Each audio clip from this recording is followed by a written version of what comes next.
ஐயா, ஒரு குழந்தைகளை பேணி வளர்ப்பது அப்படிங்கிறது என்ன தெரியுமா?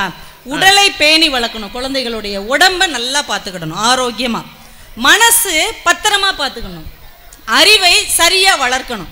இந்த 3 தானங்க ஒரு குழந்தை நல்லா வளர்ந்துருக்குங்கிறதுக்கு அர்த்தம். அது பாட்டுக்கு எனக்கு என்ன சதபுதன்னு வளர்ந்துருந்தா அந்த பிள்ளை நல்ல பிள்ளைன்னு அர்த்தமா? லூசுத்தனமா ஏதாவது உளறிக்கிட்டு இருந்தா அது நல்ல பிள்ளைன்னு அர்த்தமா? படிக்கவே இல்லைன்னு அது நல்ல பிள்ளைன்னு அர்த்தமா? இந்த 3ம் உடல் ஆரோக்கியமா இருக்கணும், மனசு தெளிவா இருக்கணும், அறிவு சரியா இருக்கணும். இந்த 3 பொறுப்பும் யார் கைகளில் இருந்தால் அது சரியா இருக்கணும்னா எங்க வீட்டு அம்மா கைகளில் இருந்தால் மட்டும்தான் நடுவரவர்கள் அது சரியா இருக்கும். நீங்க யோசிச்சு பாருங்க, பிள்ளைகளுடைய அறிவு யார் பாத்துக்கிறா? உடல்நிலை யார் பாத்துக்கிறா? அப்பா பிள்ளைங்களுக்கு வாங்கி தருவாரு. அப்பா வாங்கி தருவார் இல்லைங்க, பிள்ளைங்களுக்கு பிடிச்சதை பூரா வாங்கி தருவார். இந்த பாப்கார்ன் வாங்கி கொடுப்பாரு, சில்லி 65 வாங்கி தருவார், பீஸா வாங்கி தருவார், சவர்மா வாங்கி தருவார். ஆனால் ஏதாவது பிள்ளைங்களுக்கு ஒத்துக்கிடுமா? அப்பா பிள்ளைகளுக்கு பிடித்ததை வாங்கி சாப்பிட கொடுப்பார். ஆனால் அம்மா பிள்ளைகளுக்கு எது ஒத்துக்கொள்ளுமோ அதை செஞ்சு கொடுப்பாங்க. அப்போ பிள்ளைங்க எப்படி ஆரோக்கியமாக இருக்கும்? ஏமா கை தட்டுங்களேம்மா, உங்களுக்காகத்தானே உசுரை கொடுத்து பேசிக்கிட்டு. அப்பா என்ன பண்ணுவார், பிள்ளைங்களுடைய படிப்பை பொறுத்த வரைக்கும் தன்னுடைய கனவை பிள்ளைங்க மேலே திணிப்பாரியா. இந்த பிள்ளைய வந்து அப்போ தான் எல்கேஜிக்கு போயிட்டு வந்து உட்காந்துருப்பான். அவனை தூக்கி முன்னாடி வச்சுங்க, பாடுறா நீ கலெக்டர் ஆகணும். ஏன்னா நான் கலெக்டர் ஆஃபீஸில் குமாஸ்தாவாக இருக்கேன், போகிற வாரமெல்லாம் என்னை வையிறான். நீ படித்து கலெக்டர் ஆகி போகிற வரவங்களெல்லாம் நீ வையணும், நீ கலெக்டர் ஆகணும். இன்னொரு அப்பா இருப்பார், அவர் கமௌண்டராக இருப்பார். அவர் அந்த பையட்ட சொல்லுவார், நீ எப்படியாவது டாக்டர் ஆயிடணும். ஏன்னா இந்த டாக்டர் என்னை எப்போ பார்த்தாலும் திட்டிக்கிட்டே இருக்காரு, லீவு கேட்டால் தரவே மாட்டேங்கிறார், நீ எப்படியாவது டாக்டர் ஆயிடணும். எப்போ பார்த்தாலும் அப்பா தன்னுடைய கனவை பிள்ளைகளின் படிப்பாக திணிக்க பார்ப்பார். ஆனால் அம்மா என்ன செய்வாங்க தெரியுமா? டே கண்ணா, உனக்கு என்னவாகணும்னு ஆசைடா, நீ என்னவாகணும்னு ஆசை? ஒரு பாடகன் ஆகணுமா, ஒரு டான்சர் ஆகணுமா, இல்லை ஒரு டீச்சர் ஆகணுமா, இல்லை டாக்டர் ஆகணுமா? உன்னுடைய கனவு எதுவோ அதை அம்மாட்ட சொல்லு, அதை நிறைவேற்றுவதற்கு நான் உனக்கு துணையாக நிற்பேன் என்று சொல்வது வீட்டில் இருக்கிற தாயா தகப்பனா? அறிவு வளர்ச்சி. பிள்ளைங்களுடைய மனசு எத்தனை அப்பாவுக்குங்க புரியுது? நீங்க இந்த ஆம்பளை பிள்ளைங்க உட்காந்துருக்காங்களே, பிள்ளைங்களுடைய மனசு எந்த அப்பாவுக்கு புரியும்? நீங்க யோசிச்சு பாருங்க, இந்த ஆம்பளை பையனுக்கு என்ன தேவைங்கிறது யாருக்கா தெரியுமா? எல்லாம் அந்த அணியில உட்காந்துருக்கிறீங்களே, உங்களுக்கு என்ன தேவைன்னு அப்பாவுக்கு தெரியுமா? ஸ்கூல் படிக்கிற இந்த குட்டி பையனுக்கு தெரியும். எதுக்கு எடுத்தாலும் அவன் அம்மாட்ட தான் வருவான். அம்மா என் பேனா எங்க, அம்மா என் பென்சில் எங்க, அம்மா என் ரப்பர் எங்க, அம்மா என் பேக் எங்க? வீட்டுல இருக்கு, அப்பா வெளியில போயிருக்காருல. அம்மாவுக்கு தான் எல்லாம் தெரியும், எல்லாத்தையும் அம்மாட்ட தான் கேட்பான். அப்பா கிட்ட என்ன கேட்பான் தெரியுமா? அம்மா அப்பா அம்மாவெங்க, ஒரே கேள்வி, அப்பா அம்மாவெங்க. அது மட்டும்தான் அப்பாட்ட அவனுக்கு கேட்கறதுக்கு இருக்கு. மற்றபடி அவன் கனவு எல்லாம் அம்மா கிட்ட தான் இருக்கு. பிள்ளைய ஊரே திட்டும், அவன் பாட்டுக்கு சும்மா விளையாடிட்டு வந்திருப்பான் ஒரு 10 நிமிஷம், ஊரே உங்களை விளையாடிக்கிட்டு தெரியுது, அங்கிட்டு நிற்குது இங்கிட்டு நிற்குது. ஆனா அம்மாவுக்கு தெரியும் தன் பிள்ளை நல்ல பிள்ளை, என்ன போல நல்ல பிள்ளைன்னு. அப்ப என்ன சொல்லுவாங்க தெரியுமா? நீங்க என்ன வேணா சொல்லுங்க, என் பிள்ளை ஆணி போய் ஆவணி வந்தா ரொம்ப டாப்பா வரும். சொல்றீங்களா இல்லையா? அந்த பிள்ளையை யாரு நம்ப மறுத்தாலும் தன் பிள்ளை மேல நம்பிக்கை வைத்து அவன் கனவுகளை நிறைவேற்றுவது அம்மாவா தானங்கயா இருக்கிறாங்க. எத்தனை வீட்டுல அப்பாவுக்கு பிள்ளை மனசு புரியுது? ஒரு அப்பா 14 லட்சம் ரூபாய்க்கு புது கார் வாங்கிட்டு வந்தார். வாசல்ல நிப்பாட்டிட்டு வேமா ஓடுறாரு, பிள்ளைகள் எல்லாம் வந்து பாருங்க அப்படின்னு சொல்லிட்டு வீட்டுக்குள்ள ஓடுறாரு சூடம் கொளுத்தலான்ட்டு. இந்த குட்டி பையன் ஓடி வந்து அந்த புது கார்ல ஒரு ஆணி எடுத்துட்டு வந்து எதையோ கீறிட்டான். இவருக்கு அப்படியே தாங்க முடியல, 14 லட்சம் ரூபாய் கார்ல ஏதோ கீறிட்டானே, கையில கடத்த எடுத்து டம்முன்னு அந்த பையன் கையில அடிச்சிட்டார். பார்த்தா கையில அப்படியே எலும்பு முறிஞ்சிருச்சு. ஐயோ தெரியாம அடிச்சிட்டேன்னா ஆஸ்பத்திரிக்கு ஓடி போய் பையனை சரி பண்ணிட்டு அழுதுகிட்டே வீட்டுக்கு வர்றாரு. அந்த கார்ல புது கார்ல அவன் என்ன கீச்சிருந்தான் தெரியுமா? ஐ லவ் மை அப்பான்னு எழுதியிருந்தாங்க. அட பாவிகளா, புது கார்ல அவன் கீச்சிட்டான். அதே ஆங்கிலத்துல தான் எழுதிருக்கான். ஆங்கில வழியில படிக்க வச்சு அவன் அப்படித்தானே எழுதி. அதானே. அப்ப அது கூட அப்பாவுக்கு புரியல. ஆனா பள்ளிக்கூடம் போன பிள்ளை உம்முன்னு உட்காந்துருக்கான்னு வைங்க, அப்பா கேட்பாரு, உன் முகரையை பார்த்தாலே தெரியுது நீ ஃபெயில் ஆயிருப்ப, அதனாலதான் உம்முன்னு உட்காந்துருக்க, மூஞ்சி முகரையும் பாரு. அவன் அப்படியே பேசாம இருப்பான். அம்மா பார்ப்பாங்க, உன் ஃப்ரெண்டுக்கும் உனக்கும் சண்டையாயா, அந்த பையன் உன் கூட பேச மாட்டேன்ட்டானா? ஆமாம்மா, எப்படி கண்டுபிடிச்ச? தெரியும்டா, நீ நல்லா படிக்கிறவன், கண்டிப்பா ஃபெயில் ஆக மாட்டேன்னு தெரியும். ஒருவேளை உன் மனசு வாடி போயிருக்குன்னா உன் ஃப்ரெண்டு உன்கிட்ட சண்டை போட்டிருப்பானோன்னு நினைச்சேன் அப்படின்னு அம்மா சொல்றாங்க இல்லையா? பிள்ளைகளின் வார்த்தை மட்டும்தான் அப்பாவுக்கு புரியும், பிள்ளைகளின் மௌனம் கூட அம்மாவுக்கு மட்டும்தான் புரியும். அடே அப்பா, என்ன இதுக்காக 3 பேர் கிளம்பி 2 பேர் நாகர்கோயில இருந்து வேற வந்திருக்காங்க. ஆமா, பொழுது போகாம இங்க வந்து உட்கார்ந்துருக்காங்க. ஐயா இன்னைக்கு நம்ம இளைஞர்கள் எல்லாரும் ஃபேஸ்புக் பாக்குறாங்க ஐயா. எல்லாம் முகநூல்ல தான் இருக்காங்க. அந்த ஃபேஸ்புக் மார்க் சக்கர்பர்க்னு இருக்காரு ஓனர். ஃபேஸ்புக் நிறுவனர் மார்க். அவரு ஒரு 10 நாளைக்கு முன்னாடி ஒரு போட்டோ போட்டு ஃபேஸ்புக்ல போட்டிருந்தார். என்ன அப்படின்னா அவர் மனைவிக்கு பிறந்த நாள்யா. அவர் மனைவி பேரு பிரிசில்லா. அவங்களுக்கு என்ன கிஃப்ட் கொடுத்தாருன்னா இம்பார்ட்டன்ட் கேரக்டர் அப்படின்னு எழுதுன ஒரு டி-ஷர்ட்டை கிஃப்ட் கொடுக்குறாரு. கொடுத்துட்டு கீழே பின்னூட்டத்துல எழுதுறாரு, ஒரு நாள் நாங்க எங்க குடும்பத்தோட இரவு டின்னர் சாப்பிட்டுட்டு இருந்தோம். அப்ப எங்க மக ஆகஸ்ட் திடீர்னு அவங்க அம்மாவை பத்தி கத்தி சொன்னா, ma'am you are an important character of our family. அடே அப்பா, அம்மா நீதாம்மா நம்ம குடும்பத்துக்கு முக்கியமான பாத்திரம், நீதாம்மா முக்கியம் அப்படின்னு சொன்னா அந்த வார்த்தையை மனசுல பதிஞ்சிருச்சு. Important character. உண்மைதானே? நான் இவ்வளவு பெரிய நிறுவனத்துக்கு தலைவரா இருக்கலாம், லட்ச லட்சமா கோடி கோடியா பணம் சம்பாதிக்கலாம், ஆனால் என் குடும்பத்தையும் என்னுடைய வாழ்க்கையையும் சரியான வழியில் நடத்துகிற முக்கியமானவள் என் மனைவி தானே, இந்த பிள்ளைகளின் அம்மா தானே. அதனால இம்பார்ட்டன்ட் கேரக்டர்னு இந்த டி-ஷர்ட்டை அவளுக்கு கிஃப்ட் பண்றேன்னு. இப்ப பாருங்க, ஒரு வெளிநாட்டுல இருக்கக்கூடிய அவ்வளோ பெரிய முகநூல் நிறுவனர் கூட தன் மனைவி தான், ஒரு அம்மா தான் குடும்பத்தின் முக்கிய கதாபாத்திரம் சொல்றாங்கன்னா கமுதியில இருந்துகிட்டு நீங்க இப்படி சும்மா இருக்கலாமா? அவர் பயந்து இருப்பாரு. அந்த அக்கா ஐஸ்கிரீம் சாப்பிட்டுட்டு இருக்கு பாருங்க நைட் 8:30. கமுதிக்காரங்களுக்கு அவ்வளவு தைரியங்கய்யா, அவ்வளோ அப்படி இருக்கிறாங்க ஆரோக்கியமா. ஐயா பிரேசில் அப்படின்னு ஒரு நாட்டுலங்கய்யா போன வருஷம் ஒரு 15 வயசு பொண்ணுங்க ஸ்கூலுக்கு போயிட்டு வர்ற பொண்ணு, திடீர்னு அந்த பிள்ளைக்கு புற்றுநோய் வந்துருச்சுங்கய்யா. புற்றுநோய் அந்த பிள்ளைக்கு வந்துருச்சு. 15 வயசு பிள்ளை, முடியெல்லாம் கொட்டிரும் இல்லையா, அதனால அந்த பிள்ளைக்கு மொட்டை எடுத்துடலான்னு டாக்டர் சொல்றாங்க. சரின்னு மொட்டை எடுக்கிற இடத்துல கொண்டு போய் அவங்க அம்மா உட்கார வைக்கிறாங்க. அந்த பிள்ளைக்கு அப்படியே கண்ணு பொங்கி பொங்கி பொங்கி அழுக வருது. 15 வயசு பொம்பளை பிள்ளைக்கு எப்படி இருக்கும்? சங்கடமா இருக்கும்ல, வேதனையா இருக்குல்ல, கண்ணு பொங்கி பொங்கி அந்த பிள்ளை அழுகுது. பக்கத்துல இருக்கிற அவங்க அம்மா அந்த முடி வெட்டுறவங்களை கூப்பிட்டு எனக்கு மொட்டை எடுங்க, அதுக்கப்புறம் என் மகளுக்கு எடுங்க. இது நடந்த சம்பவம், பேப்பர்ல வந்த சம்பவம்.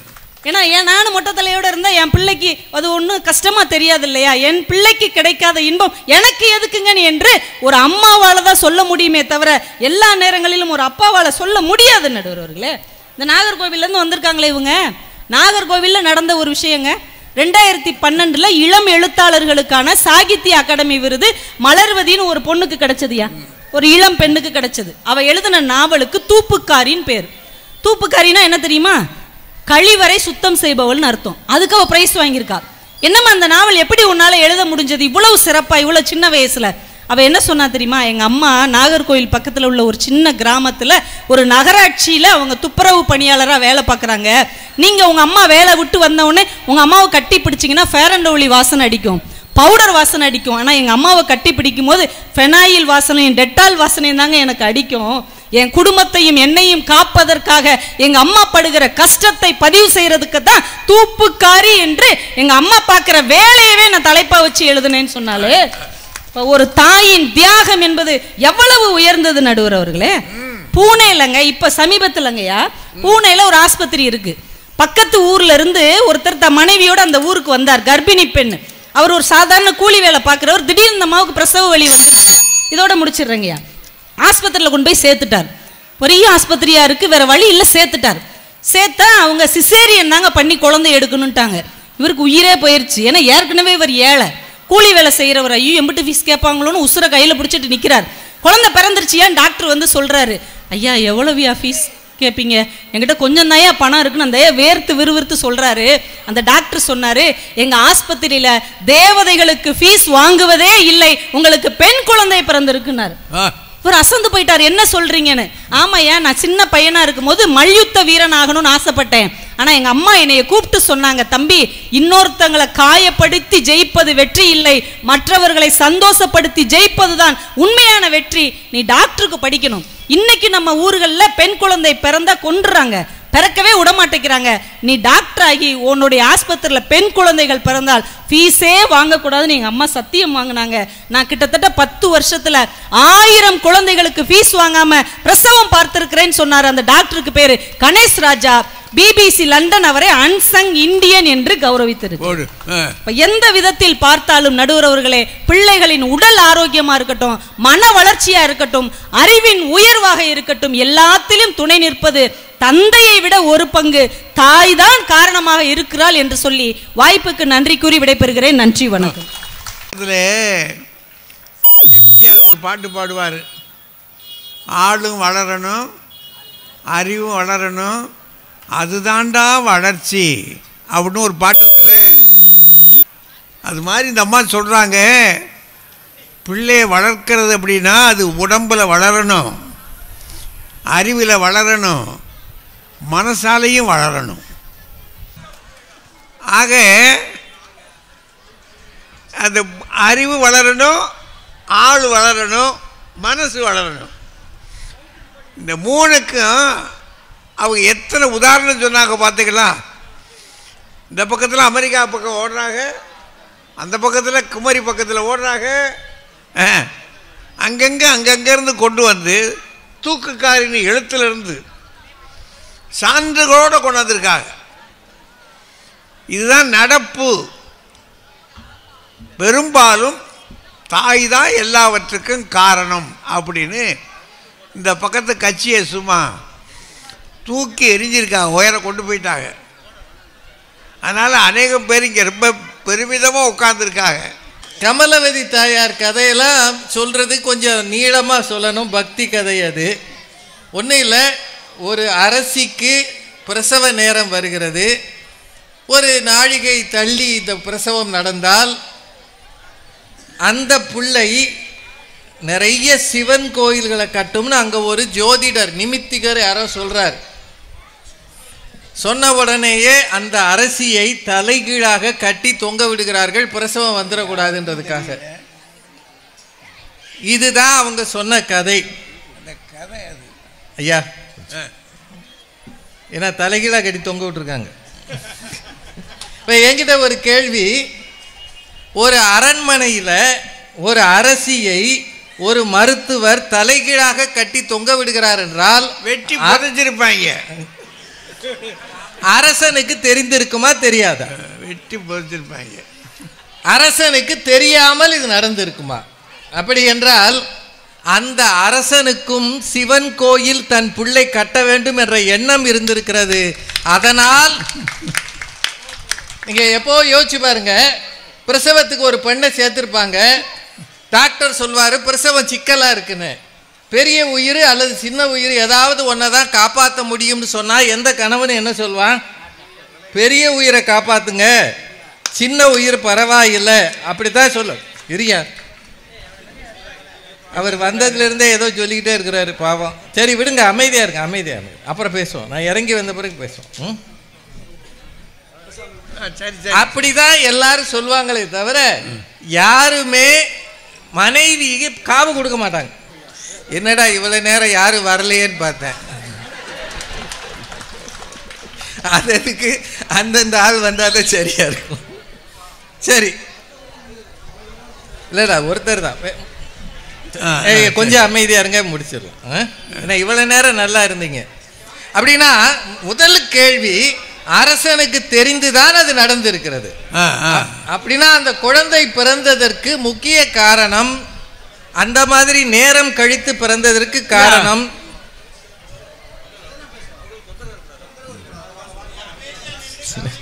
நேரம் கழித்து பிறந்ததற்கு காரணம் அந்த அரசனும் தான். இதை தயவு செய்து எதிரணி வாங்கிக்கணும், புரிஞ்சுக்கணும். ரெண்டாவது, பெருந்தலைவர் காமராஜரை சிவகாமி மகனிடம் செய்தி சொல்லடி அப்படின்னு கண்ணதாசன் பாட்டு எழுதினார் அப்படின்னு சொல்றாங்க. அவங்க அப்பா பேரை எந்த பாட்டிலையும் எழுதலை.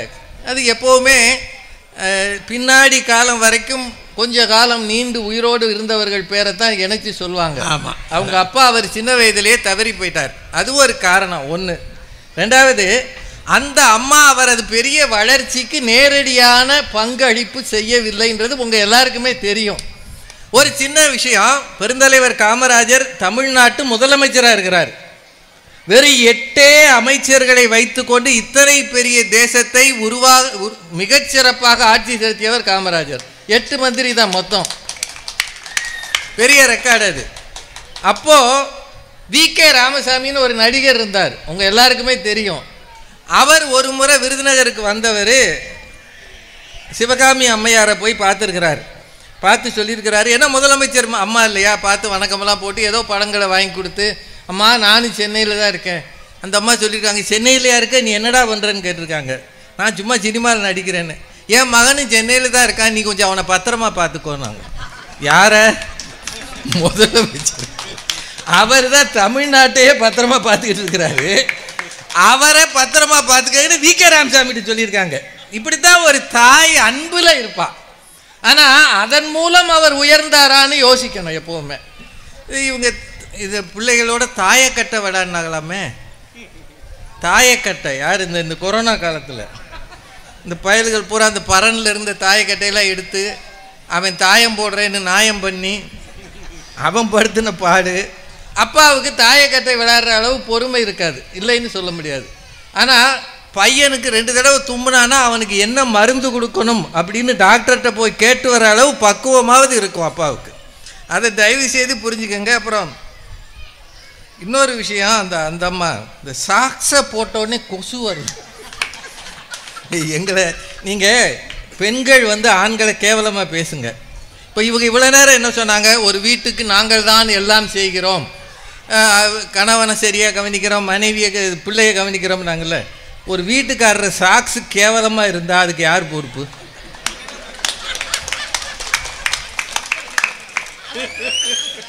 அவன் தான் அறிவு கெட்டவன். உங்க கணக்குப்படி அவன் லூசு பையனே வச்சுக்கோ. அவன் அந்த வீட்டில் அந்த அம்மா துணியவே அவன் தான் துவைக்கிறான்.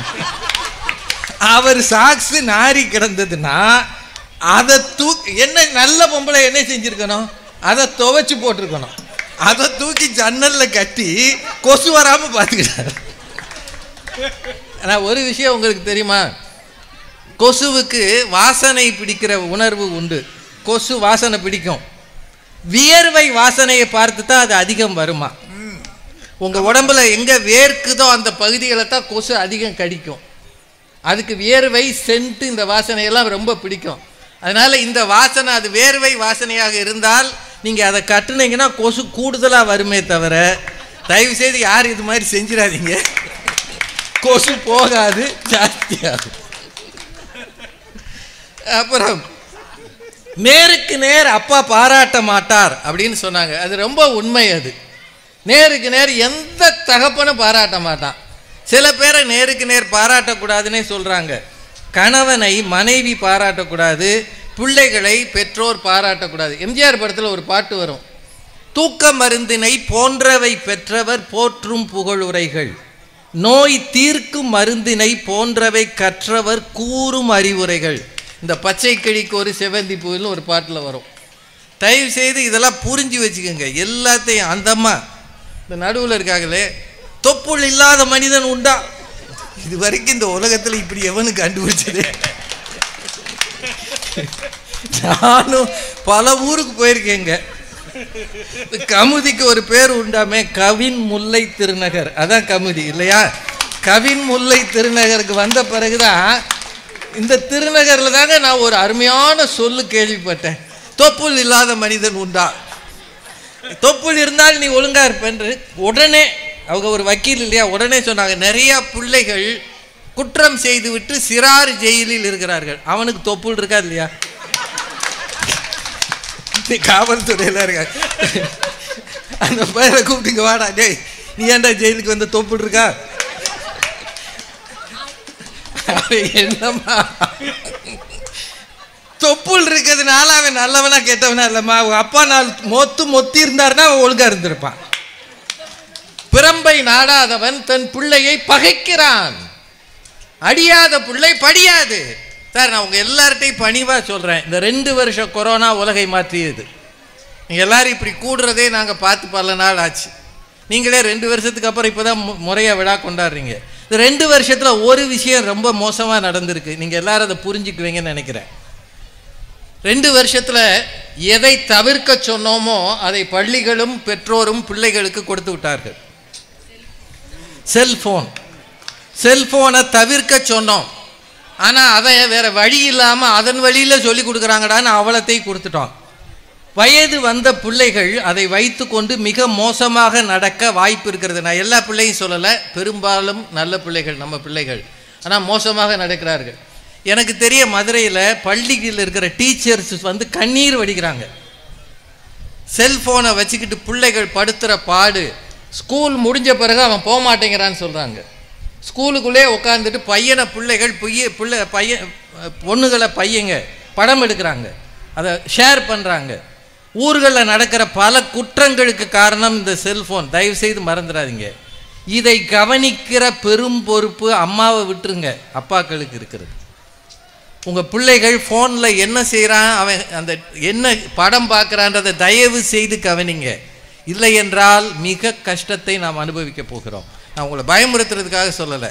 டீச்சர்ஸ் இன்னைக்கு செய்தி வந்திருக்கு, சென்னையில் வகுப்பறையில் பிள்ளைகள் ஆசிரியரை மிரட்டுகிறார்கள். இது என்ன வகையில் நாம் வாழ்ந்துக்கிட்டு இருக்கிறோம் எனக்கு தெரியல. எந்த ஆசிரியராலும் பிள்ளைகளை கண்டிக்க முடியவில்லை. அப்பாவும் கண்டிக்கலை, அம்மாவும் கண்டிக்கலைன்னா, ஆசிரியரையும் கண்டிக்கலைன்னா அவன் எங்கே போய் நிற்பான்? காவல்துறையிட்டு தான் நிற்பான். தயவு செய்து உங்கள் பிள்ளைகளை கண்டிக்க பழகுங்க. இதுக்கு முதல்ல செய்ய வேண்டியது அப்பா தான் செய்ய முடியும். பிள்ளைகள் அம்மாவால் செய்யவே முடியாது. அதாவது அவங்க ஒரு கதை ஒன்று சொன்னாங்கல்ல, ஒரு கணவன் சொல்லாமல் கொள்ளாமல் ஃபாரின் போயிட்டான்னு. அதுக்கு முன்னாடி சொன்னாங்க பார்த்தீங்களா, கல்யாணம் ஆகி ஒரு குழந்தை இருக்குது, அந்த பொண்ணு 6 மாதமாக அம்மா வீட்டில் இருந்தாலாம். உனக்கு 6 மாதமாக அங்கே என்ன வேலை?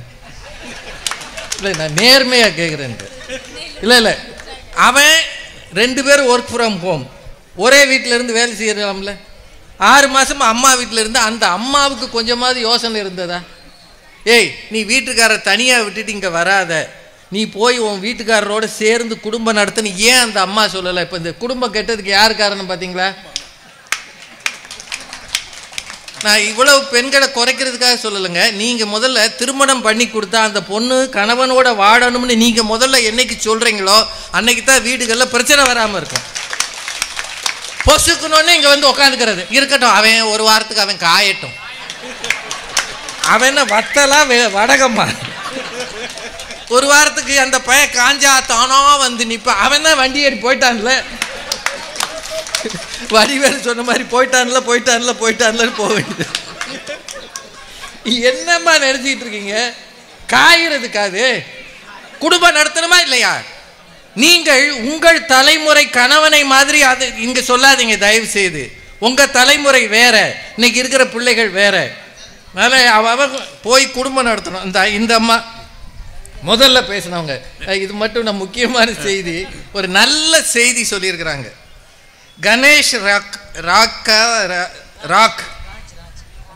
கணேஷ் ராக்னு பூனான்ற நகரம், பம்பாய்க்கு பக்கத்தில் ஒரு டாக்டர். அந்த டாக்டர் வந்து பொம்பளை பிள்ளைங்க பிறந்தா பணம் வாங்க மாட்டேங்கிறார், இலவசமாக அவர் பிரசவம் பார்க்கிறார். அருமையான செய்தி. அதுக்கு அவங்க சொன்ன காரணம் மட்டும் தப்பு. அதுதான் அந்த அடிச்சு விடுறது போற போக்குல. அவங்க என்ன சொன்னாங்க, அவங்க அந்த பையன் சின்ன பையனா இருக்கும்போது ஆசைப்பட்டிருக்கிறார், நான் என்ன ஆகணும், நான் குத்துச்சண்டை வீரன் ஆகணும்னு. இப்போ அவங்க அம்மா வேண்டாம், குத்துச்சண்டை வீரன் ஆகாதேன்ற வரைக்கும் தான் சொன்னாங்க. அதை தாண்டி அவங்க அம்மா சொல்லலை. அதுக்கு காரணம் இருக்கு. ஏன் அந்த அம்மா அவனை குத்துச்சண்டை வீரன் ஆக வேண்டாம்னு சொன்னாங்க தெரியுமா? அந்த வீட்டில் 2-3 பிள்ளைங்க. குத்துச்சண்டை வீரன் ஆனேன்னா உனக்கு நிறைய சாப்பாடு போடணும், அவ்வளவு சாப்பாட்டுக்கு என்கிட்ட வழி இல்லை. ஏன்னா உங்கள் அப்பா மூடை சுமக்கிற போர்ட்டர். அவங்க அப்பா போர்ட்டர், அவர் பேர் அதிநாத் விதால். போர்ட்டராக சுமை தூக்குகிற ஒரு கூலி தொழிலாளி. அவர் வாங்குகிற சம்பளத்தில் எனக்கு நிறைய சாப்பாடு போட முடியாது, நீ வேற ஏதாவது படி அப்படின்னு அந்த அம்மா சொன்னாங்க.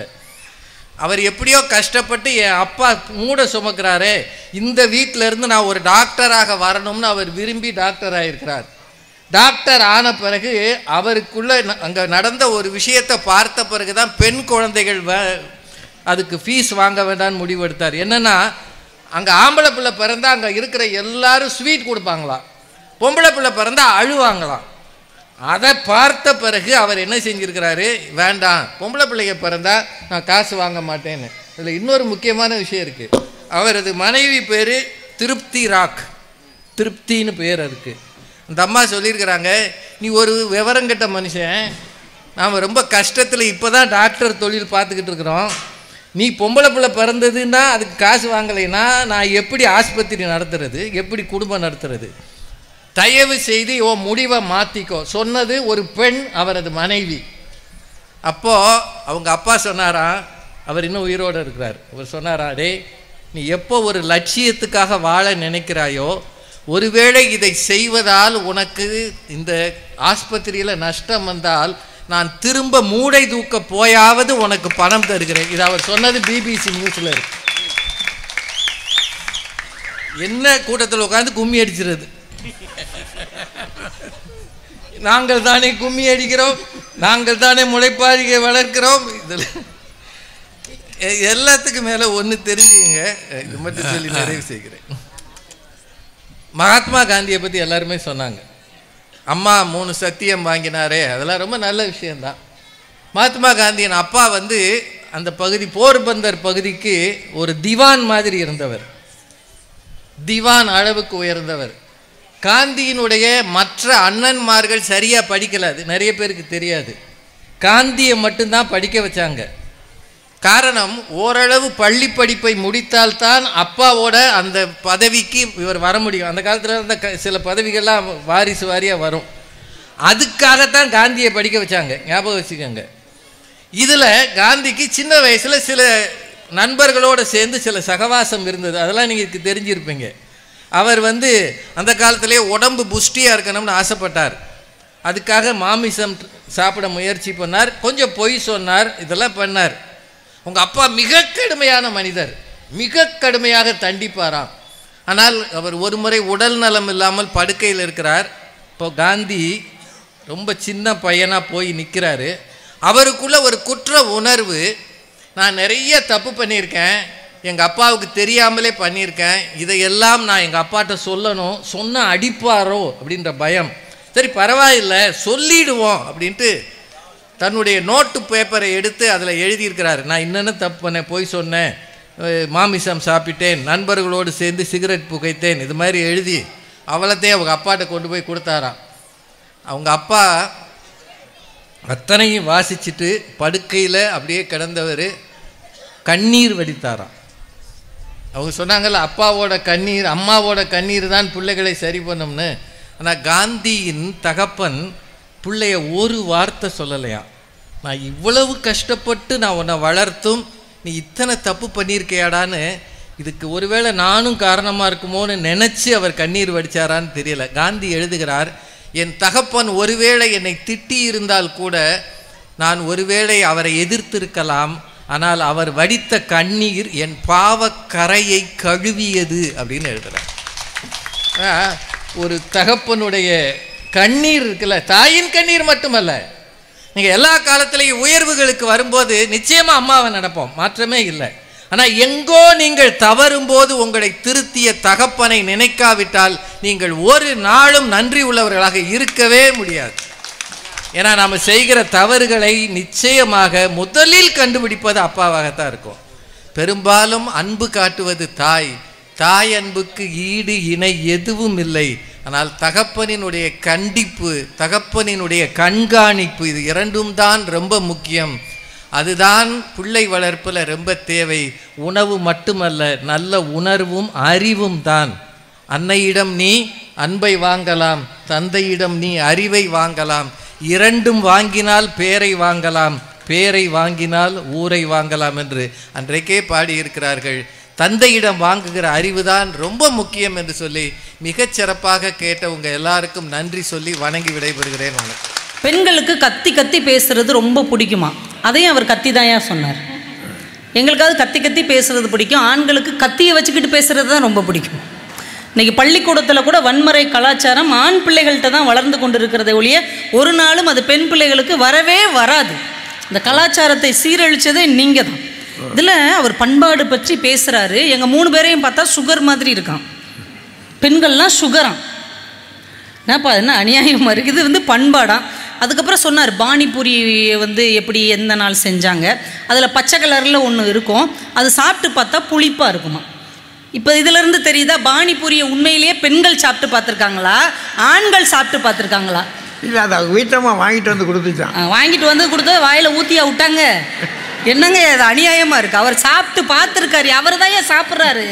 சாப்பிட்டு சாப்பிட்டு வீட்டம்மா மேலே பழிய போட்டுறது ரொம்ப ரொம்ப வாய்ப்பு ஆகிப்போச்சு. இல்லை, கீரை எங்களுக்கு வைக்கவே தெரியாதான். கோயம்புத்தூரில் எவ்வளோ பெரிய மார்க்கெட் இருக்குது, சென்னையில் கோயம்பேட்டில் எவ்வளோ பெரிய மார்க்கெட் இருக்குது, ஐயா மதுரையில் எவ்வளோ பெரிய மார்க்கெட் இருக்குது. நீங்கள் பாருங்கள், ஒவ்வொரு நாளும் கீரை வந்து லோடு லோடாக இறங்குது. இதெல்லாம் யார் வாங்கிட்டு போகிறா? ஆடு மாடு வாங்கிட்டு போதா? இல்லை ஆம்பளை ஆளுக்கு தனியாக வாங்கிட்டு போய் அவங்களே ஆஞ்சி அவங்களே அவிச்சு அவங்களே சாப்பிட்றாங்களா? பெண்கள் வாங்காமல் எப்படிங்க இவ்வளவு கீரை வரும்? நம்ம வரும்போது கூட ஒரு சின்ன வேன் நிறைய கருவேப்பிலை போச்சு. ராஜா சார் கூட சொன்னாங்க, எவ்வளோ வாசனை அந்த ஆள் போய்கிட்டு இருக்காரு அப்படின்னு. அப்போ இதெல்லாம் பெண்கள் பயன்படுத்தாமல் எப்படிங்க இவ்வளவு இறக்குமதி ஆகும்? கீரை பாத்தி இருக்கும். இன்னொன்று கவனிச்சு பார்த்தாங்க, ஹோட்டலுக்கு போதான் சொல்றாங்கப்பா. இன்னைக்கு நம்ம ஹோட்டலில் தான் சாப்பிட்டோம். கீரை இருந்ததா? இன்னைக்கு ஹோட்டலில் தானே சாப்பிட்டோம். அவங்க சொல்றதெல்லாம் கேட்காதுங்கய்யா, அவங்க உங்களை ஏமாத்துறாங்கய்யா. ஆண்களுக்கு வேலையே எல்லாத்தையும் ஏமாத்துறதான். இப்போ கொஞ்சம் உயர்ந்து நடுவரை ஏமாத்துற அளவுக்கு முன்னேறி இருக்கிறாங்க. என்ன பேச்சு, பயங்கரமான பேச்சு. கூட்டு குடும்பத்தில் அவங்க அம்மா அப்பாவை நம்மளாம் விரட்டிட்டோமா, இவங்க வந்து அமைதியாக கேட்டுக்கிட்டு இருப்பாங்களாம். ஒரு 5 நிமிஷம் நாங்கள் பேசினாலே எக்குன்னு வந்து பதில் சொல்கிறீங்களே. உங்கள் வீட்டில் உங்கள் அம்மா அப்பாவை விரட்டுற வரைக்கும் நீங்கள் என்ன பண்ணிட்டு இருக்கிறீங்க? எங்கள் அம்மா அப்பா எங்கள் வீட்டில் தான் இருப்பாங்கன்னு சொல்ல வேண்டியதானே? எங்கே போச்சு? சொன்ன சாப்பாடு கிடையாதுமா. அதுதான் ஹோட்டலில் கீரை அவிச்சு தர்றாங்களா, போய் சாப்பிட வேண்டியதானே? சார், கொரோனா காலத்துக்கு அப்புறம் குடும்பமே தனித்தனியாக இருங்கன்னு சொல்கிறாங்க. வீட்டில் உள்ளதுகளே தனித்தனியாக இருங்க, யாரும் கூட்டு சேராதீங்க அப்படின்னு சொன்னதுனால தான் இதெல்லாம் நாங்கள் முன்கூட்டியே அலசி ஆராய்ஞ்சதான் இப்பெல்லாம் இருக்கோம். யார் ஆமாங்க, உறவு ஒன்று சேர்ந்துருக்குமா எவ்வளோ பிரச்சனை. நீ நல்லா இருக்கியா, நான் நல்லா இருக்கேன். உங்கள் வீட்டில் எல்லாரும் சௌக்கியமா? எங்கள் வீட்டில் வாரம் ஞாயிற்றுக்கிழமை ஒன்று சேர்ந்துக்கிடுவோம்.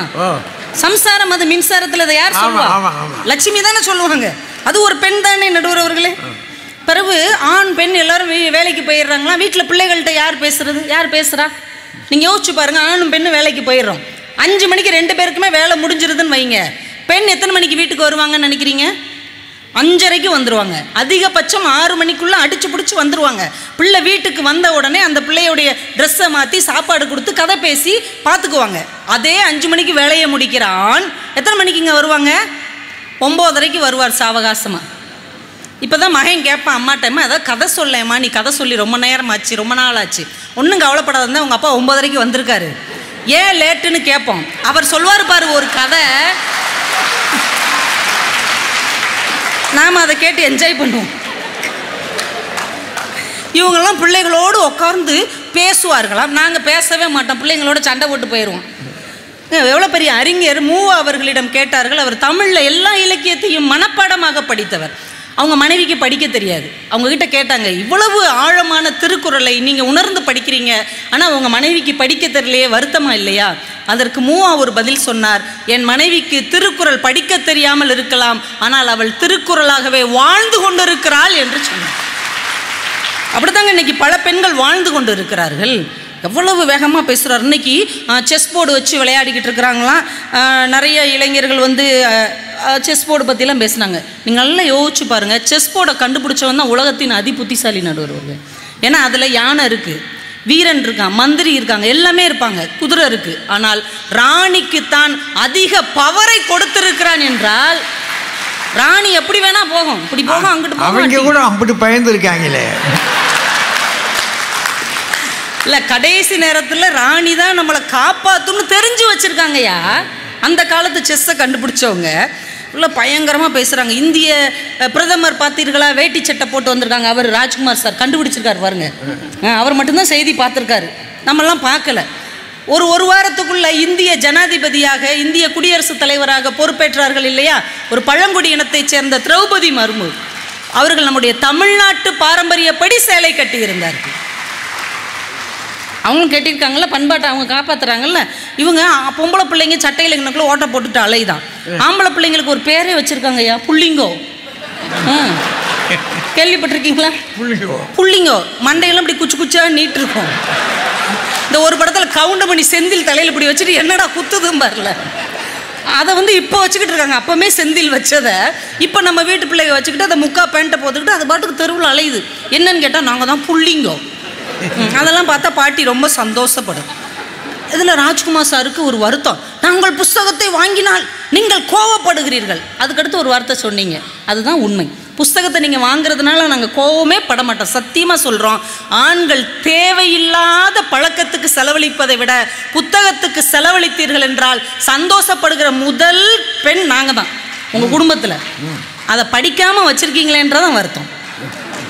ஒரு அறிஞன் தாங்க எழுதுனா, ஒரு புத்தகத்தை எரிப்பதை காட்டிலும் வன்முறையானது வாங்கிய புத்தகத்தை படிக்காமல் அடுக்கி வைத்திருப்பது அப்படின்னா. அதை படிங்க ஏன்னு சொன்னால் அதுக்கும் கோவப்படுறாரு.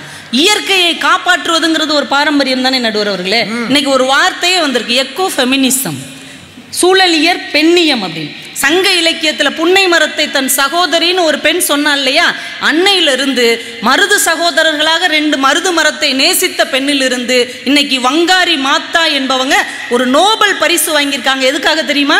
இயற்கையாகவே காடுகளை உருவாக்கியதற்காக அந்த பெண் நோபல் பரிசு வாங்கியிருக்கிறாங்க. ஊரில் ஒரு ஆம்பளையும் சப்போர்ட் பண்ணலை. இந்த பொம்பளை போய் காட்டை உருவாக்கிருமா, நம்ம நம்பிக்கிட்டு இருக்கணுமா. அப்போ அந்த பெண் என்ன சொன்னாங்க தெரியுமா? ஹம்மிங் பேர்டுன்னு ஒரு கதை சொன்னாங்க. ஒரு காடு திடீர்னு தீப்பற்றி எரியுது, எல்லா விலங்குகளும் ஓடி போய் பாதுகாப்பான இடத்துல நின்றுச்சு. ஆனால் ஒரு ஹம்மிங் பேர்டு மட்டும் போய் அருவியிலிருந்து ஒரு சொட்டு தண்ணியாக எடுத்துகிட்டு வந்து தெளிச்சது. எல்லா விலங்குகளும் சிரித்தது. இந்த ஒரு சொட்டு தண்ணியை வச்சு நீ எப்படி காட்டை காப்பாற்ற முடியும்? பதிலுக்கு அந்த குட்டி குருவி சொன்னதாம், என்னால் காப்பாற்ற முடியுதோ இல்லையோ, என்னை காப்பாற்றிய காட்டுக்காக ஒரு சிறு நன்றி கடனை நான் செய்துதான் தீருவேன் என்று சொன்னது. அதை கேட்டுட்டு எல்லா விலங்குகளும் ஓடி போய் காட்டை காப்பாற்றியது. இன்றைக்கு நான் ஒரு ஹம்மிங் பேர்டாக இருந்து தொடங்குகிறேன், நீங்கள் வருவீர்கள் என்று நம்புகிறேன் சொன்னாங்க. அவங்க பாதையை பின்பற்றி எல்லாரும் வந்தார்கள். இன்றைக்கு கென்யா நாட்டிலே மிகப்பெரிய இயற்கை சூழலை அந்த அம்மா காப்பாற்றி இருக்காங்கன்னா பெண்கள் பாரம்பரியத்தை காப்பாற்றி கொண்டு தான் இருக்கிறோம். சிறுதானிய உணவு செஞ்சுட்டா நீங்கள் சாப்பிட்ருவீங்க, அப்படிதானே? சொல்லி பாருங்களேன். எங்க இன்னைக்கு சிறுதானிய உப்புமாவா? ரொம்ப தப்புமா. தெரிச்சு ஓடி புரோட்டா சாப்பிடுதுங்க, போய் கட்டைக்கு புரோட்டா. ஏங்க 8 புரோட்டா சாப்பிட்ருக்கீங்க, எல்லா கோட்டையும் அள்ளி நான் முதல்ல இருந்து சாப்பிட்றேன். பூரா வாக்கிங் போகிற இடத்துல பூரா போண்டா பஜ்ஜி சம்சா. 1 கிலோவை குறைச்சிட்டு 8 கிலோவை ஏற்றிட்டு வர்றீங்களே, உங்களுக்குலாம் வாக்கிங் எதுக்கியா? வீட்டிலே சும்மா கடந்திருந்தால் செலவாவது மிச்சமாக இருக்கும். படுத்துறாங்க. மாடுலர் கிச்சன்மா, நாங்கள் மாடுலர் கிச்சன். நாங்கள் மாடுலர் அன்னைக்கெல்லாம் திரிச்சாங்களாம், அரைச்சாங்களாம். அன்னைக்கெல்லாம் ஆம்பளை காலையில் ஏற தூக்கி தோளில் வச்சுட்டு போனால் அவங்களால போக முடியுமா? பைக்கையே வீட்டு வாசல்லேருந்து இறக்குறதுக்கு 8 பேரை கூப்பிட்றீங்க. ஏம்மா கொஞ்சம் இறக்கி விடு. நிறைய ஆம்பளையாளுக்கு பைக்கை ஸ்டார்ட் பண்ண முடியலையா? மனைவியை கூப்பிட்றாங்க, இதை 2 எத்துன்னு. அவங்க இவர் மேலே உள்ள கோவத்தை எல்லாம் அதில் வச்சு ஓட்டுறது, எத்தி வண்டி ஸ்டார்ட் ஆகி போகுது. அங்கே ரிட்டன் மேனேஜர் அம்மா எத்தி விடும் போல் இருக்கு. என்ன சிற்பக்கலை பற்றியெல்லாம் பேசுகிறாரு பாருங்களேன், பெரிய சிற்பி இவர். ஜல்லிக்கட்டு பார்த்தீர்களா? ஆண்கள் தானே வாடி வாசலில். நீங்கள் என்னைக்கு போய் நின்னீங்க வாடி வாசலில்? என்னைக்காவது நீங்கள் சர்பத்து குடிக்கவாது போய் நின்றுருக்கீங்களா? அந்த பக்கம் எல்லாம் வீட்டுக்குள்ளே ஒரு ஓரமாக உட்காந்து டிவியில் பார்த்துட்டு, ஜல்லிக்கட்டு காளையை அடக்குவது வேண்டுமானாலும் ஆண்களாக இருக்கலாம். இன்னைக்கு மதுரையிலையும் அலங்காநல்லூரிலும் நிறைய ஜல்லிக்கட்டு காளைகளை வளர்ப்பது எங்கள் வீர தமிழச்சிகளாக இருக்கிறார்கள். யோக தர்சினின்னு ஒரு 16 வயசு பொண்ணு முத்துக்கருப்புன்னு ஒரு காளையை வளர்த்து அம்பிட்டு பிரைஸ் தள்ளிட்டு போதியா? அடக்க முடியாத காளையை வளர்ப்பதே நாங்கள் தான். அதனால தான் உங்களால் அதை அடக்க முடியல, அதை தெரிஞ்சுக்கோங்க. வீட்லேயும் அடக்க முடியல, வெளியிலையும் அடக்க முடியல. அப்போ அடங்கி அமைதியாக இருக்கணும். அதைத்தாமா செஞ்சுக்கிட்டு இருக்கான். விருந்தோம்பல் பற்றி பேசுனீங்களே, வர்றவங்கள்ட்ட சாப்பிட்டீங்களான்னு கேட்கறது மட்டும் விருந்தோம்பல் இல்லை. ஒரு உணவை வியாபாரமாக வைத்திருந்தா கூட அதில் தர்மம் பார்க்குறார்கள் பாருங்க. இதே கோயம்புத்தூர் பக்கத்தில் வடிவேலம்பாளையம்னு ஒரு ஊர் இருக்குல்லங்க, அங்கே ஒரு அம்மா இருக்காங்கள, கமலாம்பாள். இன்னைக்கு வரைக்கும் எவ்வளவு சிரமத்துக்கு மத்தியிலும் 1 இட்லி 1 ரூபான்னு விற்று கொண்டு இருக்கிறார்கள் என்றால் வியாபாரத்தில் தர்மம் பார்க்கக்கூடாது என்று சொல்வார்கள். ஆனால் வியாபாரத்தில் கூட தாய்மையை உணர்த்தி கொண்டிருக்கிற பெண்ணாக அவங்க இருக்கிறாங்க இல்லையா? அதுதாங்க எங்கள் பெண்ணினுடைய சிறப்பு. வீட்டில் இருக்கிற பெண்கள் தாங்க எல்லாத்தையும் அறிமுகப்படுத்துவாங்க. தாத்தா பாட்டி சித்தி சித்தப்பா மாமா யார் சொல்லி கொடுக்குறா? குலதெய்வம் கோயிலுக்கு யாருங்க நினைவுபடுத்துவா? யாருக்கா உடம்பு சரியில்லைன்னா அவங்க தான் பணம் எடுத்து வைப்பாங்க. ஏதாவது அபசகுணமாக நடந்துருச்சுன்னு வைங்க, குலதெய்வம் கோயிலுக்கு நம்ம இன்னும் போகலைங்க, ஆடி மாதம் வந்துருச்சு, அமாவாசை கடந்துருச்சு, நம்ம போகலை, அதனால தான் சாமி கோபத்தில் இருக்குது, எல்லாரையும் கூப்பிடுங்கன்னு இணைக்கிற பாலமாக குலதெய்வத்தின் சக்தியாக வீட்டில் இருக்கிற பெண்கள் தாங்க இருக்கிறாங்க. இன்னும் பயங்கரமாக பேசுகிறீங்க ஐயா. ஒன்று சொல்லி நான் முடிச்சிடுறேங்கய்யா. இந்த கோவை மாவட்டத்துக்குன்னு ஒரு மரபு இருக்குதுங்கய்யா. ஒரு வாய்வழி இலக்கியம், 500 ஆண்டுகளாக சொல்லப்பட்ட இலக்கியம் அண்ணன்மார் கதை. 500 வருஷமா. அது 19 நாள் ஒரு கிராமத்தில் 2 அண்ணன் தம்பி வந்து அந்த கதையை சொல்லிக்கிட்டே இருப்பாங்க. அது பதிவு செய்யப்படவே இல்லை. ஆனால் பெரண்டா என்கின்ற கனடாவிலிருந்து வந்த பொம்பளை ஓலப்பாளையத்தில் தங்கி 2 ஆண்டுகள் தங்கி இருந்து அந்த அண்ணன்மார் கதையை பதிவு செய்து அதை தன்னுடைய ஆராய்ச்சி கட்டுரையாக ஒப்படைத்து அதன் பின்னால் கலைஞர் அவர்கள் அதை படமாக எடுத்து இன்னைக்கு புத்தகமாக கோவை மாவட்டம் மட்டுமல்ல உலக தமிழர்களே படித்து கொண்டிருக்கிறார்கள் என்றால் மரபு சார்ந்த எதையும் விட்டுவிடக் கூடாது என்பதில் கவனமாக இருப்பவர்கள் எங்கள் பெண்கள் தான் என்று சொல்லி விவேகானந்தர் அவர்கள் ஒரு வார்த்தை சொன்னாருங்கய்யா. இந்த உலகத்தின் பல நாடுகளை ஆங்கிலேயர்கள் ஆண்டார்கள். பிரிட்டிஷ் ஆட்சி செஞ்சது. பிரிட்டிஷ் எந்த நாடுகளெல்லாம் ஆட்சி செஞ்சதோ அந்த நாடுகள் எல்லாம் ஆங்கில நாகரிகத்துக்கும் ஆங்கில பண்பாட்டுக்கும் ஆங்கில மொழிக்கும் அடிமையாகி போனார்கள். ஆனால் இந்திய தேசத்தை 200 வருடம் பிரிட்டிஷ்காரர்கள் ஆட்சி செய்தார்கள். ஆனாலும் கூட எங்கள் பண்பாட்டின் மேல் எங்கள் பாரம்பரியத்தின் மேல் அவர்களால் கை வைக்க முடியவில்லை. காரணம் என்ன தெரியுமா? எங்கள் பாரம்பரியமும் எங்கள் பண்பாடும் எங்கள் இந்திய தேசத்தின் தாய்மார்களின் கைகளில் இருக்கிறது என்று விவேகானந்தர் சொன்னார். இன்றைக்கும் அது எங்கள் கைகளில் தான் இருக்கிறது என்று சொல்லி வாய்ப்புக்கு நன்றி கூறி விடைபெறுகிறேன். நன்றி, வணக்கம். தாய்மார்களுக்கு உற்சாகம் தாங்கலை. வீட்டில் தான் நம்மளை அடக்குனாங்கன்னு கண்டோம். இந்த மேடை என்ன ஆச்சு இன்னைக்கு? கவிதா ஜவஹர் சும்மா சான்றுகள் எடுத்து கொண்டாந்து போட்டு 1 2 இல்லை, ஒரு வண்டி போட்டு நம்மளை மிரட்டி அவங்க ரொம்ப சிறப்பாக பேசியிருக்காங்க. இதுக்கு ஒரு சரியான ஆள் வேணும்ல. இப்போ இதுக்கு என்ன செய்யறது? ராஜா வாங்க. கொஞ்சம் பயமாக இருக்குது இந்த மாதிரி ஒரு கூட்டத்தில் பேசுகிறதுக்கு. உங்களை பார்த்து இல்லை, அந்த பக்கத்தை பார்த்து. ஏன்னா ஒரு பைக்கை அப்படி எத்தினாங்கன்னா அது விருந்துருமா. வீட்டில் பைக்கை நம்மளால் இறக்க முடியாது. இப்போ நம்ம என்ன செய்யணும்னா அப்படி வந்து நின்று அந்த அம்மாவை திரும்பி பார்த்து, தாயே உள்ள என்ன எத்துன மாதிரி அதுவும் நடக்குது. லேசா ஒரு மிதி அந்த அளவுக்கு மிதிக்காத. இதுல வேடிக்கை தெரியுமா? ஒருத்தர் தான் அப்படி கெட்டு போனாங்கன்னு நீங்க நினைக்க கூடாது. இங்க வந்து இந்த அம்மா எத்தி விடுமா, அங்க அவங்க மேனேஜர் அம்மா எத்தி விடுமா. இப்படி பேசிட்டு இதுதான் பாரம்பரியம்னு சொல்றீங்களேம்மா. தற்காத்து தற்கொண்டான் பேணி தகை சான்ற எத்தி விடுவது பெண்ணா? எத்தனையோ தகை சான்ற எத்து. ஏன்னா மேனேஜர் எத்து இருக்கு, மனைவி எத்து இருக்கு இல்லையா? எத்துறது தான் கெத்து உங்களுக்கு. பேசுறத பாருங்க. ஆண்களை கிண்டல் பண்றது ரொம்ப வேடிக்கையா போச்சு. இப்போ நம்ம இந்த இதை கொஞ்சம் போடுங்க, நான் எக்கோ வருது. இவங்க ஏதாவது செய்தார்களான்னு கேட்டோம். இவங்க யாராவது ஏதாவது செய்தார்களான்னு கேட்டால் இவங்க சொன்ன உதாரணம் பூரா கென்யாவில் இருந்து. கென்யாவில் ஒரு அம்மாவுக்கு நோபல் பரிசு கிடைச்சிட்டு போதுமா? நீங்கள் ஏதாவது செஞ்சீங்களா? இப்போ நம்ம பேசிக்கிட்டு இருக்கிறது கென்யா பாரம்பரியத்தை பற்றியா?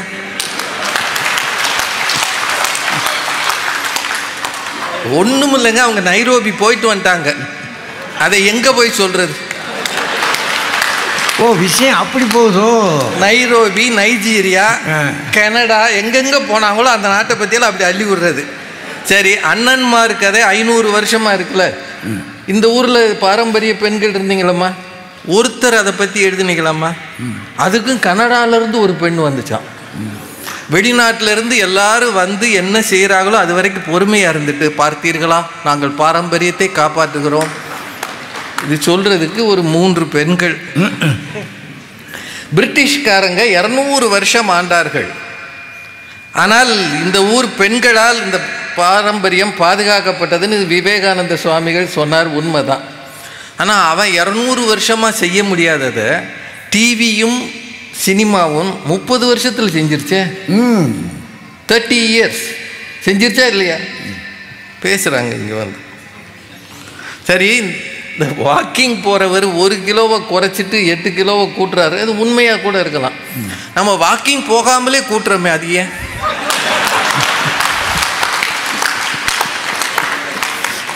ஏன்னா சூட்சுமம் இருக்கு பாரம்பரியத்தை காப்பாத்துறது. கணவர் மாதிரி தானும் உடம்பை விரிக்கணும். அதான் கணவர் கேட்ட மனைவி இல்லையா? அங்கேருந்து வாங்கிட்டு வர சொல்ற உளுந்த வடை அங்கே நல்லா இருக்கும், நீங்கள் போகிற கையோட வாங்கிட்டு வாங்கன்னு சொல்கிறதே நீங்கள் தான். அவன் ஒழுங்காக போய்கிட்டு இருப்பான். ஃபோன் வரும், அந்த ஏரியாவுக்கு போகிறீங்க, உளுந்த வடை இருக்குது, நீங்கள் வாங்கிட்டு வந்துருங்க. வாக்கிங் போல, அது வாக்கிங் கிடையாது, அங்கேருந்து பர்ச்சேசிங். இந்திய ஜனாதிபதி அவங்க கட்டின அந்த புடவை வந்து சந்தாலி புடவை, அது தமிழ்நாட்டு புடவை இல்லை, சந்தாலி புடவை, அவங்களுடைய பாரம்பரிய புடவை. அதை நம்ம ஒத்துக்குவோம், பாரம்பரியம், அவங்க பாரம்பரியம். ஆனால் தமிழ்நாட்டு புடவை இல்லை. இல்லை பாரம்பரியம் தானே அது. அவங்க கட்டினதுக்கு பேர் சந்தாலி புடவைன்றது. இல்லை சும்மா விட்டால் எல்லாத்தையும் சொல்லிடுறது. நீங்கள் எல்லாரும் வாடி வாசலில் நின்றீர்களா அப்படின்னு எங்களை பார்த்து கேட்குறாங்க. ஏங்க எவனுக்கு எது முடியுமோ அதானுங்க செய்ய முடியும். இப்போ நான் திருப்பி கேட்கலாம்ல, நீங்கள் 3 பேரில் யாருக்கு ஆடை வளர்க்கிறீர்கள்? நாய்க்குட்டி வளர்க்கவே உங்களுக்கு வழி இல்லை. நீங்கள் 3 பேரில் யாராவது காளை வளர்த்தீர்களா? இப்போ வந்து இது எங்கள் வீட்டு காளை, நான் தான் பேச்சியம்மா சொன்னீங்களா? என்னம்மா இது? யாரை என்ன கேட்கணும்? அவர் வாத்தியார், அவர் ஒரு +2 பயில்களுக்கு சொல்லி கொடுக்குறத 20 ஜல்லிக்கட்டை அடக்கிறது தான். அது ஜல்லிக்கட்டாவது கொம்பு இருக்கிற இடத்துல தான் முட்டும், இவன் கண்ட இடத்துலையும் மூட்டுவான். 1 ரூபாய் இட்லி இங்கே தானே இருந்தது. ஆமாங்க, நீங்கள் 1 ரூபாய் இட்லி எத்தனை பெண்கள் போய் அந்த அம்மாவை பார்த்து நமஸ்காரம் பண்ணீங்க? யாராவது பாராட்டினீங்களா? ஆனால் மகேந்திரா ஓனர் தான் அவங்களுக்கு ஒரு வீடு வாங்கி கொடுத்தார். அது ஒரு ஆண் தான் வந்து, ஆனந்த் மகேந்திரான்னு நினைக்கிறேன், அவர் தான் வந்து ஒரு வீடு வாங்கி கொடுத்தார். அப்படின்னா பண்பாட்டு பாரம்பரியம் தன்னிடம் இருந்தாலும் பாதுகாக்கிறான், மற்றவர்களிடம் இருந்தாலும் பாதுகாக்கிற பண்பு ஆண்கள்கிட்ட இருக்கின்றதை இதிலே தெரியுது. அப்புறம் நம்மளாம் கதை சொல்கிறோமா, சரி எதை வேணாலும் சொல்லிட்டு போங்க. இது மாமனார் மாமியாரை வீட்டை விட்டு அனுப்புனதுக்கு காரணம், அதாவது விலகி விலகி இருக்கணுமா. இதை சம்சாரம் அது மின்சாரத்தில் 1985 வந்த படம், அதுலேயே நடிகை லட்சுமி சொல்லிருச்சான். அதை வந்து தனித்தனியாக இருந்தால் தான் குடும்பத்துக்கு நல்லது, கொரோனா வராதுன்னு இவங்க கண்டுபிடிச்சிட்டாங்களா. நீங்களும் அதுக்கு கை தட்டினீங்க பாருங்க. யாராவது ஒரு டாக்டர் இங்கே இருந்திருந்தா நொந்துரு பாருங்க. யாரு? இல்லை இல்லை, அவங்க எல்லாரும் இப்போ பெரிய பதவிக்கு போயிட்டாங்க, அவங்க இப்போ சமூக டாக்டர்கள். நீங்களே சொல்லுங்கள், 2 பேரும் டாக்டரா? சமீரன் சார் டாக்டரு, அவர்கிட்ட கேளுங்க. கொரோனா வந்தவனைத்தான் தனியாக போக சொன்னாங்களே தவிர குடும்பத்தை பிரிக்க சொன்னாங்களா? சரி, அப்படியே தனிமைப்படுத்திகள் தான் சொன்னாங்க. தனிமை அப்படியே இருந்திருந்தாலும் மாமனார் மாமியாரை வெளியே அனுப்புனவனுக்கெல்லாம் கொரோனா வராமல் போச்சா? இல்லை தனியாக இருந்தவருக்கு வரலையா? அப்படி பிரிக்கணும்னா வீட்டில் ஒருத்தன் கூட ஒருத்தனா இருக்கணும். அதுக்கு நான் ஒரு ரூமில் இருக்கணும், அந்த அம்மா ஒரு ரூமில் இருக்கணும், பயலுக்கு ஒரு ரூமில் இருக்கணும். அப்படி தானே இருக்கணும் குடும்பமா? அது ஏம்மா வீட்டை லாட்ஜ் ஆக்குறீங்க? நியாயம். அது ரொம்ப பேசுகிறாங்க. அது என்னன்னு தெரியல. நடுவரை பார்த்து, ஐயா உங்களையே ஏமாத்துகிறார்கள். அவர் 60 வருஷமாக மேடையில் இருக்கார், அவரை ஏமாத்துறதுக்கு நாங்கள் தானே ஆள். அந்த அம்மா இப்போ வந்தாங்களே, குரு ஞானாம்பிகா, அவங்க வந்து நீங்கள் எங்கள் ஊர், அவங்க இந்த ஊருக்காரங்கங்க, கோயம்புத்தூர். எங்கள் ஊரில் வந்து எல்லாரும் ஏனுங்கன்னுவோம், என்னங்கன்னுவோம், அப்படின்னுவோம், இப்படின்னுவோம். நாங்களா வந்து பாரம்பரியத்துக்கு எதிராக பேசுவதுன்னு சொல்லிட்டு, இப்போ ஆண்கள் எல்லாம் ஏனுங்கன்னு இங்கே பேசுகிறதே இல்லைங்களா? இல்லை இல்லை, ஏனுங்க என்னங்கன்றது பெண்கள் மட்டும்தான் பேசுகிறாங்களா? ஆண்கள் பேசுகிறது இல்லைங்களா? அது சொல்லிட்டு ஒரு உதாரணம் சொன்னாங்க பாருங்க. அடித்தா கூட ஏனுங்க உங்களை அடித்து போடுவேனுங்க. இது ஆண்கள் சொல்கிறதா பெண்கள் சொல்கிறதா? எதை சொல்கிறதுனே தெரியாமல் உறவுகளை அறிமுகம் பண்ணுவது பெண்கள் தான் அப்படின்னு ரொம்ப அழகாக சொன்னாங்க. எப்படி அறிமுகம் பண்ணுறீங்க? உங்கள் அண்ணன் தம்பினா தனி மரியாதை. மாமாடா, நம்ம மாமா, அவர் தான் உனக்கு எல்லாம், அவரை விடாத நீ. நம்ம சொந்தம் வந்தேன்னா சித்தப்ப இருக்கானே விளங்காதவன்,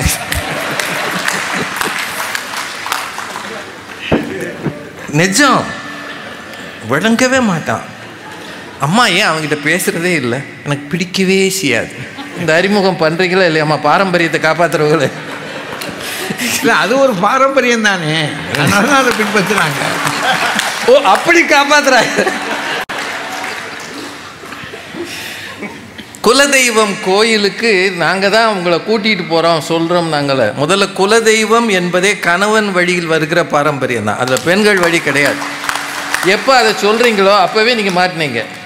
குலதெய்வம்ன்றது உங்கள் அப்பா வீட்டில் ஒரு குலதெய்வம் இருக்கும், திருமணம் ஆன பிறகு கணவன் வீட்டு குலதெய்வத்தை தான் நீங்கள் வழிபடணும். அப்புறம் அதில் இருக்க உங்களுக்கு பாரம்பரியம் இருக்குமா? பாரம்பரியமே இல்லாத ஒரு ஆள் பாரம்பரியத்தை காப்பாற்றுது. யோசிச்சுக்கோங்க.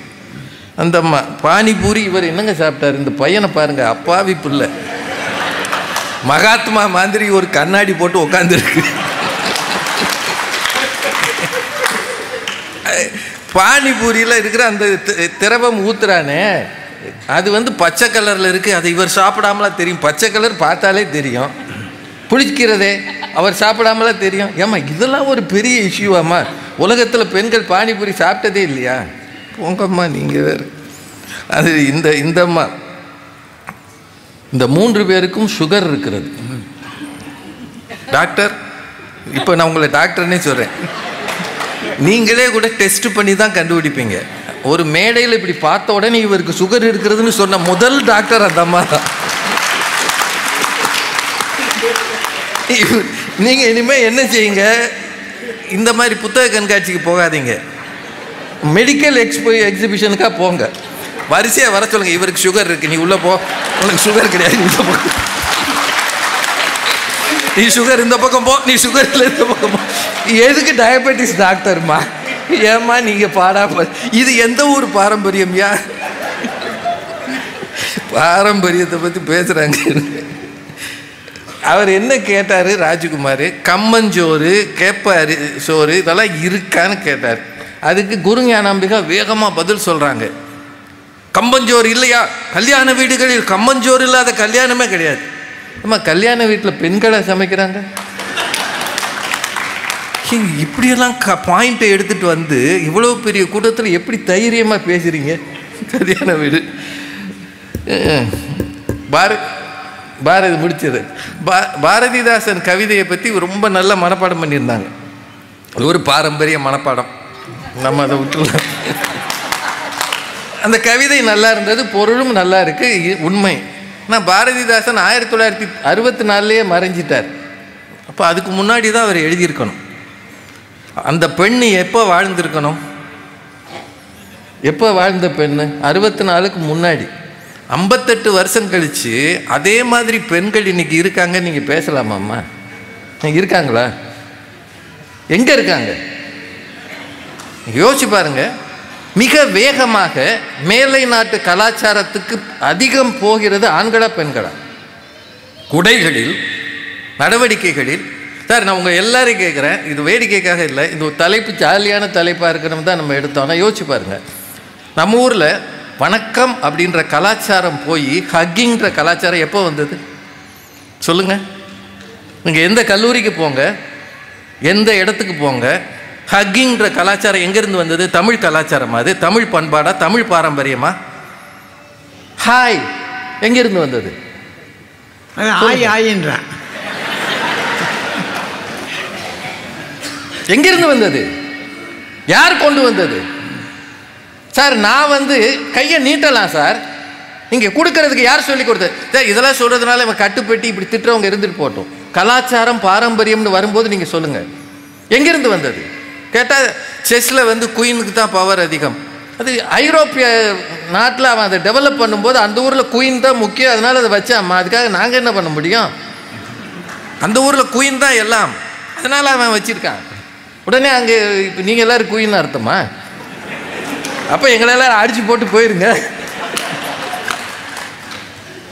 இந்த ஊர் கலாச்சாரங்களை இவ்வளவு மாற்றியது யார்? இது ஆண்கள் செய்ததா, பெண்கள் செய்ததா? நான் விரும்பி கை நீட்டலாம், நீங்க எதுக்காக கையை நீட்டணும்? எதுக்காக ஹக்கிங்கிறத ஒத்துக்கணும்? எதுக்காக ஹாய் கலாச்சாரத்துக்கு வரணும்? எதுக்காக லிவிங் டுகெதர் இந்தியாவுக்குள்ள வரணும்?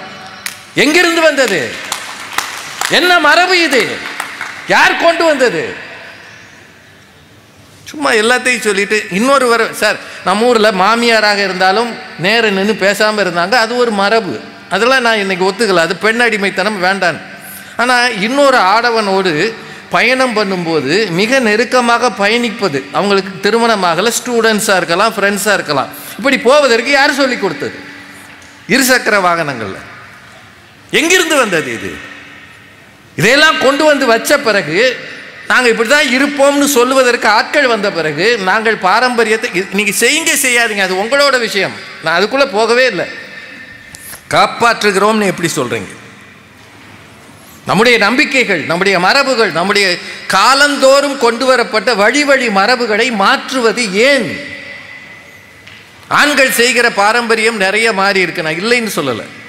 ஆனால் இன்னமும் இந்த ஊரில் ஊர் கட்டுப்பாடுன்னு இருக்கு, ஜாதி கட்டுப்பாடு. நான் ஜாதிக்கானவன் அல்ல, ஆனாலும் ஜாதி கட்டுப்பாடுன்னு இருக்கு, ஊர் கட்டுப்பாடுன்னு இருக்கு, சமூக கட்டுப்பாடு இருக்கு, ஒவ்வொரு உட்பிரிவுகளுக்குள்ள கட்டுப்பாடு இருக்கு, கோவில் கட்டுப்பாடு இருக்கு. இதெல்லாம் யார் கையில் வச்சிருக்கிறது? ஆண்கள் தானே வச்சிருக்கிறாங்க. அதை மீற முடியாது. சும்மா நம்ம நாங்கள் சோறாக்கணும், குழம்பு வச்சோம், அதே ஹோட்டலில் வாங்கினோம், ஸ்விக்கியில் வாங்கினோம், இதெல்லாம் மரபு எங்களுக்குன்னு சொல்கிறது. அதனால தான் ஒலிம்பியாட்லேயே அந்த மஸ்கட் சின்னத்தினுடைய பேர் தம்பின்னு தான் வச்சுருக்காங்களே தவிர தங்கச்சின்னு வைக்கல. ராணி இருந்தாலும் ராணி செஸ்ஸில் அவ்வளோ பவர்ஃபுல்லாக இருக்குன்னா என்ன வச்சுருக்கணும்? தங்கச்சி இல்லை ராணின்னு வச்சுருக்கணும். நம்ம ஊரில் அழகாக தம்பின்னு தான் வச்சுருக்குறாங்க. என்னென்ன அர்த்தம்? பாரம்பரியத்தை தம்பி தான் காப்பாற்றுவார், தங்கச்சி சொன்ன பேச்சு கேட்காது. யோசிக்கங்க, நீங்களே சொல்லுங்கள். இந்த தலைப்பு ஒரு புதுசு, இது வரைக்கும் நாங்கள் இந்த தலைப்பில் பேசுனதில் ஐயா ஏதோ ஒரு யோசித்து சொல்ல சொன்னார். யோசிச்சு பாருங்க, நம்ம வீடுகளில் அதிகம் மாறி இருக்கிறது ஆண்களின் நடவடிக்கைகளா பெண்களின் நடவடிக்கைகளா? கால் மேலே கால் போட்டு உட்காரக்கூடாதுன்றது எவ்வளோ காலமாக இருந்தது? நான் உட்காரக்கூடாதுன்ற நான் கட்டுப்பட்டியாக பேசலை, நீங்கள் உட்காருங்க, தப்பு இல்லை. ஆனால் இந்த ஊரில் அதுதான் மரபு. பெண்கள் ஒரு 4 பேர் இருந்தால் கால் மேலே கால் போட்டு உட்காரக்கூடாதுலாம் இருந்தது. நான் மாறி இருக்கு, சந்தோஷம். நான் என் பொண்ணு என் முன்னாடி கால் மேலே கால் போட்டு உட்காரதை நான் விரும்புகிறேன். ஆனால் இந்த மாற்றங்களை அங்கீகரித்தது ஆண்கள். அவன் ஜாலியாக எடுத்துக்கிட்டான், என் பொண்ணுடா, என் மருமகடான்னு ஒத்துக்கிட்டான். ஆனால் இந்த மாற்றங்கள் வந்திருக்கா இல்லையா?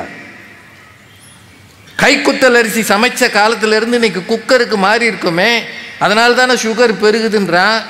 இதெல்லாம் யார் மாற்றியது? ஒரு வீட்டில் நீராகாரம் இருக்கிறதா சொல்லுங்க பார்ப்போம். 3 பேரும் நீங்கள் ஒரு வீட்டில் நீராகாரம் இருக்கிறதா? ராத்திரி வடித்த சோறில் நீ தண்ணியை ஊற்றி அடுத்த நாள் காலையில் சாப்பிட்றது உண்டா? உணவு வகைகளையாவது பாரம்பரியத்தை நீங்கள் 3 பேர் கடைப்பிடிச்சிருக்கீங்களா? இருக்கும், மாமியாருக்கு கொடுப்பாங்க. இது எதுவுமே செய்யாமல் நாங்கள் பைக்கை எத்தி விடுறோம், அது பரப்பட்டு போயிடும். இந்த ஆளுக்கு பைக்கை நிமித்த கூட சத்து கிடையாது. இவ்வளவு பெரிய குடும்பத்தை காப்பாற்றுற ஒரு ஆணை இவனுக்கு பைக் ஓட்ட தெரியாது, நிமித்த தெரியாதுன்னு பேசுகிற அளவுக்கு பாரம்பரியம் உங்களுக்கு இருக்கிறது என்றால் இந்த பாரம்பரியம் நீடூழி வாழ்க. எனக்கு என்னவோ ஆண்கள் தான் கஷ்டப்பட்டு காப்பாற்றுகிறார்கள், தொடரட்டும் என்று சொல்லி நன்றி கூறி விடைபெறுகிறேன். நன்றி, வணக்கம். இந்த தகவல் உங்களுக்கு பிடிச்சிருந்தா லைக் பண்ணுங்க, உங்க ஃப்ரெண்ட்ஸுக்கு ஷேர் பண்ணுங்க, மறக்காம எங்க சேனலுக்கு சப்ஸ்கிரைப் பண்ணுங்க.